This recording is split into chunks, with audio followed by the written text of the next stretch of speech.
Hello বন্ধুরা, সবাই কেমন আছেন? আশা করি সবাই অনেক ভালো আছেন। পূর্ণিমা কিচেনে আপনাদের সবাইকে স্বাগত জানাই।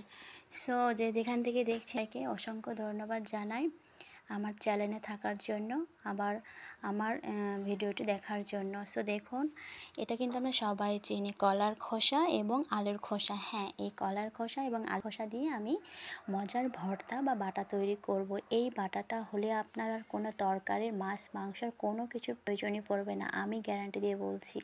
ঠিক আমি যেভাবে করছি আপনারাও ঠিক সেইভাবেই করবেন। ওকে, ঠিক আমি যেভাবে করছি আপনারাও ঠিক সেইভাবেই করবেন, তাহলে দেখবেন এতটা মজার হবে যে আপনার আর কোনো তরকারির প্রয়োজনই হবে না, আপনি 2 থাল ভাত অনায়াসে খেতে পারবেন। ঠিক আছে, সো দেখুন আমি কলার খোসা একটু ছোটো ছোটো করে কেটে নিয়েছি, তারপর আলুর খোসা ছোটো করে কেটে নিয়েছি, তারপর আমি তেলে দিয়েছি, দেখুন পেঁয়াজ দিয়েছি, রসুন দিয়েছি, কাঁচা ঝাল দিয়েছি, শুকনো ঝাল দিয়েছি, সামান্য পরিমাণে জিরা ফোড়ন দিয়েছি, এবার দিয়েছি এইগুলো আমি সুন্দর করে লাল লাল করে ভেজে নেব। ঠিক আছে, জিরা ফোড়ন এবং কালো জিরা ফোড়ন দিলে একটু খাবার মানে বাটাটার টেস্টে অন্যরকম হয়, ভিন্ন রকম স্বাদ হয়। ঠিক আছে, সো দেখতে থাকুন, আমি একটু লাল লাল করে ভেজে নিচ্ছি।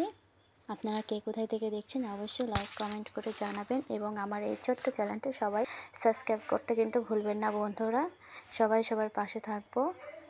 ঠিক আছে, দেখুন আমি পরিমাণ মতো নুন দিচ্ছি, পরিমাণ মতো হলুদ দিচ্ছি এবং পরিমাণ মতো একটু সামান্য ঝালের গুঁড়ো দিচ্ছি, যাতে কালারটা একটু অন্যরকম আসে এবং খেতেও মজা লাগে। ঠিক আছে, সো আপনারা দেখতে থাকুন শুরু থেকে শেষ পর্যন্ত আমি কিভাবে এই মজার ভর্তাটা তৈরি করছি, তার জন্য আপনাদেরকে শুরু থেকে শেষ পর্যন্ত দেখতে হবে। ওকে, সো দেখুন আমি কেটে রাখা কলার খোসা এবং আলুর খোসা আমি তেলের উপর দিয়ে দিলাম। এবার আমি নাড়াচাড়া করে নেব, আর অবশ্যই সময় নিয়ে ধৈর্য নিয়ে এটা ভালো করে ভাজতে হবে, কারণ ভালো মতো ভাজা না হলে কিন্তু খেতে ভালো লাগবে না। আর এবারে ঢেকে ঢেকে একদম চুলার আঁচ লো থেকে লো করে দিয়ে ভাজতে হবে। ঠিক আছে, সো আপনারা দেখতে থাকুন আমার এই মজার ভর্তা বা বাটা আমি কিভাবে তৈরি করছি। আপনারাও কিন্তু কলার খোসা বা আলুর খোসা ফেলে না দিয়ে এইভাবে যদি আপনারা বাটা বা ভর্তা তৈরি করেন, তাহলে কিন্তু সত্যিই গ্যারান্টি দিয়ে বলছি আপনাদের আর অন্য কোনো তরকারির প্রয়োজন হবে না।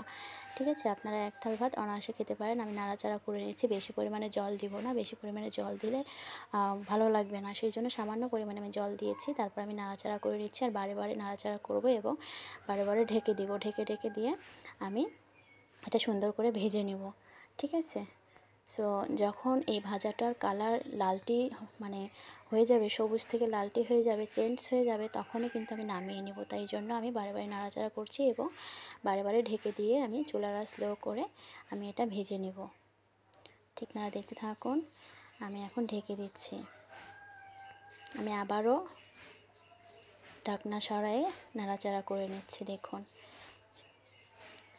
কালারটা কিন্তু চেঞ্জ হয়ে যাচ্ছে। ঠিক আছে, দেখুন যত সুন্দর ভাজাটা হবে, বাটতেও তত সুন্দর লাগবে এবং খেতেও তার থেকে দ্বিগুণ সুন্দর লাগবে। ঠিক আছে, এটা অবশ্যই আপনি শিলপাটায় বেটে নেবেন, কারণ শিলপাটায় বেটে নিলে সেটার খাবারের টেস্টে অন্যরকম লাগে। ঠিক আছে, সো অবশ্যই আপনারা চেষ্টা করবেন বা ট্রাই করবেন শিলপাটায় বেটে নেওয়ার জন্য।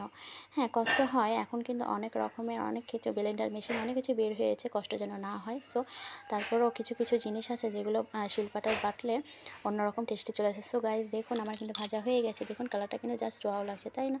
সো আমি নামিয়ে নিচ্ছি থালে, তারপর আমি শিলপাটায় বেটে নেব। দেখুন আমি এক এক করে অল্প অল্প করে নামিয়ে নিচ্ছি। ভাজাটা কতটা সুন্দর হচ্ছে, দেখুন কালারটা কিন্তু জাস্ট ওয়াও লাগছে, তাই না?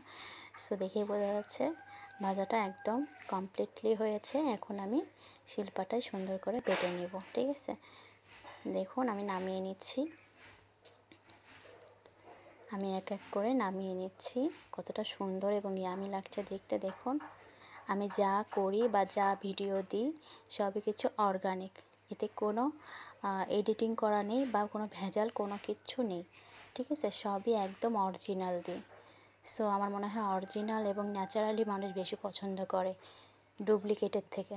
ঠিক আছে, সো আমি সবসময় অরিজিনাল দিয়েই চেষ্টা করি, অর্গানিক দিয়েই চেষ্টা করি। সো দেখুন আমি নামিয়ে নিয়েছি, কতটা সুন্দর লাগছে। এবার চলুন আমি শিলপাটায় বেটে নিই। আমি এবার একটু একটু করে শিলপাটায় বেটে নেব। শিলপাটায় বেটে নিচ্ছি, কারণ শিলপাটায় বেটে নিলে সেটা অন্যরকম এবং ভিন্ন রকম স্বাদ চলে আসে। ঠিক আছে, সো দেখুন এবং আমার প্রতিদিনের রান্না আপনাদের কেমন লাগে এটা অবশ্যই কমেন্ট করতে কিন্তু জানাবেন বন্ধুরা, এবং আমার যদি কোনো ভুল ত্রুটি হয় সেটাও ক্ষমার দৃষ্টিতে দেখবেন, ক্ষমা চাওয়াটা বড় কথা নয়, ক্ষমা করাটাই কিন্তু মহৎ কাজ। সো সবাই ভুল করে, মানুষ মাত্রই ভুল করে, ভুল হতেই পারে, শুধরানো নেওয়াটা বড় কথা, ঠিক আছে? সো আপনি ভুল করছেন কিন্তু শুধরে নিচ্ছেন না, ক্ষমা চাচ্ছেন, তাহলে কিন্তু হবে না, সেই ক্ষমা চাওয়ার কোনো মানে নেই। সো ভুল করবেন, ক্ষমা চাইবেন, তাহলেই আপনার ক্ষমা হয়ে যাবে। সো আমার যদি কোনো ভুল হয় তাহলে ক্ষমার দৃষ্টিতে দেখবেন এবং ধরিয়ে দেবেন, আমি চেষ্টা করব শুধরে নিয়ে। সো দেখুন ফাইনালি কিন্তু আমার বাটা নামানো হয়ে গেছে, কতটা সুন্দর লাগছে একবার দেখুন। আপনার আর কিছু কিন্তু লাগবে না, ঠিক আছে? কোনো তরকারি কোনো কিছুরই কিন্তু প্রয়োজন হবে না। তো আমার এই কলার খোসা এবং আলুর খোসা ভর্তা বা বাটা কেমন হয়েছে কমেন্ট করে কিন্তু অবশ্যই জানাবেন বন্ধুরা। এবং আমি আবারও বলছি, আমার চ্যানেলে অনেক ভিউজ, আমার চ্যানেলে সাবস্ক্রাইব করে পাশে থাকবেন, লাইক কমেন্ট করে শেয়ার করে অবশ্যই আমার পরিবারে থাকবেন। আর আমার চ্যানেলটা যদি ভালো লাগে অবশ্যই সাবস্ক্রাইব করবেন, ভালো না লাগলে সাবস্ক্রাইব করবেন না। সাবস্ক্রাইব করে আনসাবস্ক্রাইব করলে আপনার চ্যানেলের জন্য ক্ষতি, আমার চ্যানেলের জন্য কিন্তু নয়, ঠিক আছে? সো দেখুন আমি সবাইকে সমানভাবে সাপোর্ট করি, সবাইকে সমানভাবে ভালোবাসি, সমানভাবে ভালোবাসা দিলেই কিন্তু ভালোবাসা পাওয়া যায়, ভালোবাসা না দিলে ভালোবাসা কিন্তু পাওয়া যায় না। আর আপনি একা একা কখনোই এগিয়ে যেতে পারবেন না। সো দেখুন আমি ভাত দিয়ে পরিবেশন করছি, কেমন লাগছে, ওয়াও, জাস্ট ওয়াও।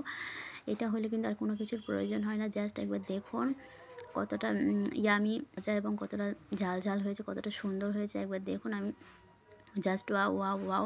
সো একতাল ভাত অনায়াসেই খাওয়া যায়, একদম অনায়াসে, ঠিক আছে? সো আপনারাও বাসায় ট্রাই করতে পারেন, এই কলার খোসা ফেলে না দিয়ে আপনারা এইভাবে ভর্তা বা বাটা তৈরি করে ভাত খেতে পারেন। Just wow, just wow. So অনেক মজা এবং অনেক টেস্টি। সো দেখুন আমি এক থাল ভাত অনায়াসে খেয়ে ফেললাম। অনেক অনেক মজা, অনেক মজা। সো আপনারা সবাই সুস্থ থাকবেন, ভালো থাকবেন, আর আমার এই চ্যানেলটির পাশে অবশ্যই থাকবেন। সবাইকে অসংখ্য ধন্যবাদ জানাই আমার এই ভিডিওটি দেখার জন্য এবং শুরু থেকে শেষ পর্যন্ত থাকার জন্য। আর আমি আবারও চেষ্টা করব পরের ভিডিওতে নতুন কিছু নিয়ে আসার বা তুলে ধরার। সো টাটা বন্ধুরা, সুস্থ থাকবেন, ভালো থাকবেন।